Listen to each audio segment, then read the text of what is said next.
안녕하세요. 정성TV를 시작하겠습니다. 의기투합! 유튜브 방송 정성TV를 시청해 주신 여러분 반갑습니다. 반갑습니다. 지난 1회 방송 나갔는데요. 주변에서 반응이 어떻던가요? 예, 유튜브를 하느냐 잘 봤다. 계속해서 정보를 제공해 주면 좋겠다. 그래서 제가 부족합니다. 고맙습니다. 그랬습니다. 네. 저도 생각보다 많이 어색해 보이진 않더라 라는 얘기도 많이 해주셨는데요. 제가 가장 많이 들은 내용 중에 하나는 이왕 이런 거 시작했으면 좋아요 뭐 이런 거 구독 이런 거 홍보해야 되는 거 아니냐, 왜 그런 말을 안 하냐 라는 얘기를 너무 많이 들었습니다. 그래서 2회를 시작하면서는 강조드리겠습니다. 좋아요, 구독, 알림 잊지 마세요. 정성TV 열심히 하겠습니다. 네, 오늘은 이제 구로구 부동산 분위기하고 구로구 한 뉴스를 준비를 했는데요. 오늘도 끝까지 함께해 주시기 바랍니다. 먼저 이달에 조사한 금리 이야기부터 시작해 보려고 합니다.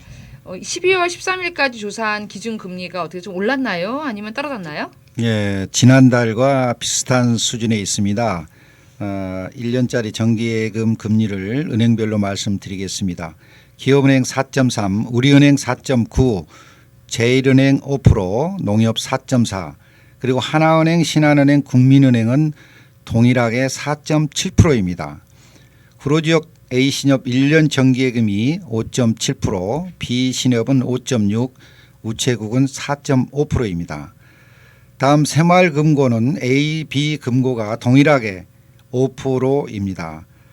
지난 11월 24일 한국은행이 발표한 기준금리는 많은 전문가들이 예측한 대로 3.25%입니다. 지난 14일 발표한 미국 연준의 기준금리는 4.5입니다. 한국은행은 내년 1월 달에 기준금리를 0.25% 인상할 예정으로 보여집니다. 그렇게 되면 3.5%가 되지 않을까 전망합니다. 기준금리가 오르면 내년 1, 2월부터 시중은행들은 금리를 더 올릴 것입니다. 지난번에 예측한 대로 됐다는 말씀이신 거잖아요. 예. 쪽집게 강사로 나셔야 되는 게 아닌가라는 생각이 드는데요. 아니올시다. 왜요?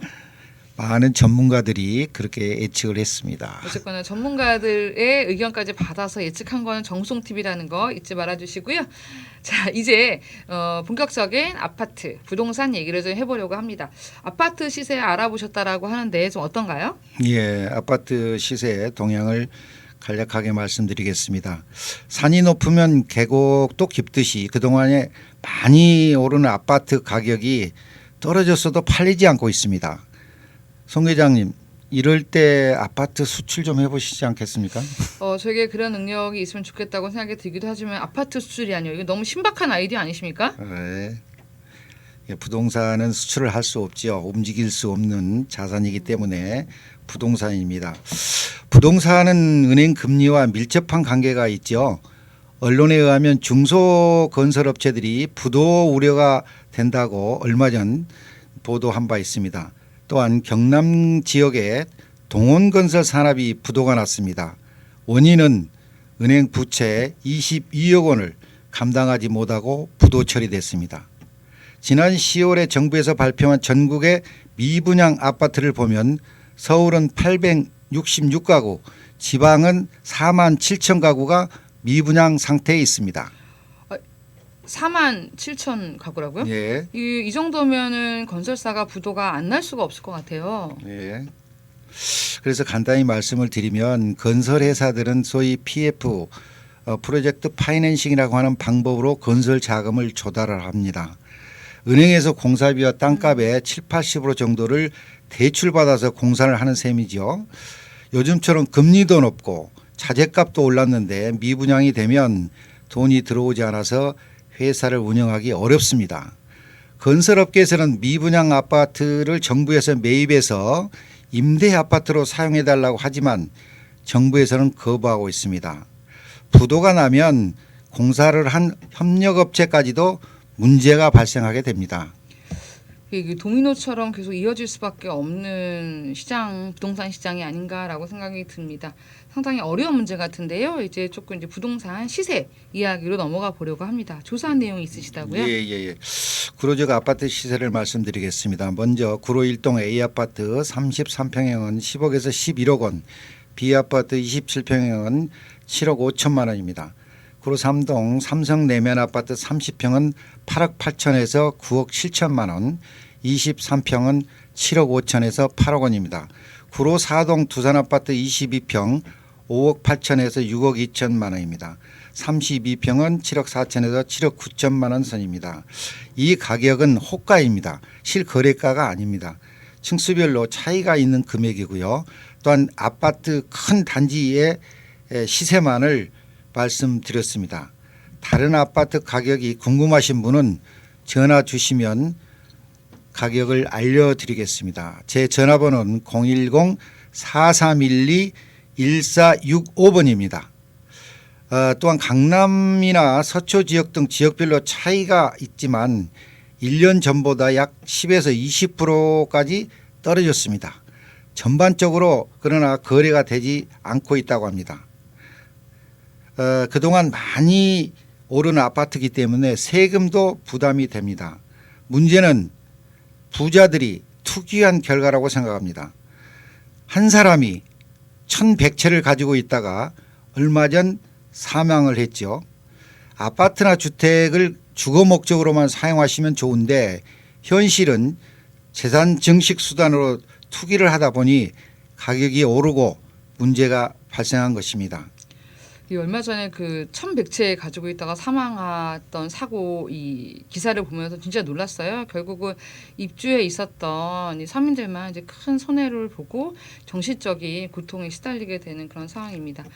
근데 이게 아파트 값을 잡고 부동산 문제를 해결하기 위해서 토지 공개념을 주장하는 전문가들도 좀 있잖아요. 이게 대해서는 좀 어떻게 보시나요? 예, 아파트 값을 잡는데 토지 공개념 주장하는 전문가들도 많이 있고 과거에 주장을 해왔었습니다. 그러나 이제는 토지 공개념을 도입할 때가 됐다고 봅니다. 신규 아파트 부지는 국가 소유로 하고 시범적으로 일단 소규모 아파트 단지를 각 시도별로 조성해서 건축하면 좋겠다는 생각입니다. 땅값은 50년 이상 분할 납부하고 또는 사용료만 징수한다든지 여러 가지 방법을 검토해서 우선 건축비만 내면 입주할 수 있도록 한다면 공개념 아파트는 지금처럼 크게 오르지 않을 것으로 생각합니다. 건설회사가 초기에 아파트 부지를 구입할 때 은행에 신설을 지기 때문에 이자 부담이 되고요. 분양받는 사람은 건설사가 토지 매입비에 따른 이자와 모든 건축 비용과 건설사의 이윤까지도 부담하게 됩니다. 결국 아파트 분양 가격이 비싸게 지는 것이죠. 토지 공개념을 도입하면 청년들도 서민들도 아파트를 구입하는데 부담이 적을 것입니다. 공개념에 대한 의견은 갑론을박 말이 많습니다. 저의 생각은 토지 공개념을 헌법에 명시해서 부동산 폭등을 막고 안정적인 경제 환경을 만들었으면 좋겠다 생각입니다. 어느 정부든 오르면 오른다고 대책을 세우고 내리면 내린다고 대책을 세우다가 시간만 낭비하고 있습니다. 그 부동산 문제는 아파트값 문제는 진짜 말씀하신 것처럼 어느 정부나 굉장히 다뤄야 될 중요한 이제 과제인 건 분명한 것 같습니다. 특히 이제 토지 공개념이 굉장히 혁신적인 그 제안으로 알고 있는데 정송 TV에서 이런 개념을 또 소개하게 되어서 좀 반가운 일이 아닐까라고 생각이 듭니다. 좀 이제 정리를 해보려고 하는데요. 그렇다면 이제 과연 부동산 전망 어떤가 이거에 대해서 되게 관심이 많을 것 같아요. 어떻게 보시나요? 네, 많은 국민들이 부동산에 떨어지고 오르는데 신경을 많이 쓰시죠. 한국건설정책연구원에 따르면 아파트 하락세는 2024년도에 바닥을 칠 것으로 예상하고 있습니다. 전문가들의 의견은 앞으로도 2년 동안 아파트나 주택 가격이 하락될 것으로 또한 전망하고 있습니다.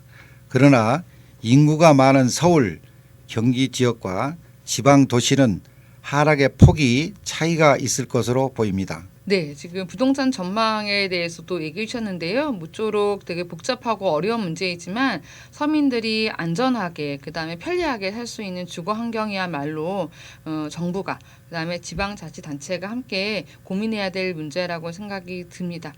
이후에도 이런 내용들이 정책에도 꼭 반영되어서 주민들의 주거 안정을 꾀했으면 좋겠다라는 기대를 가져봅니다. 다음은 구로 핫 이슈입니다.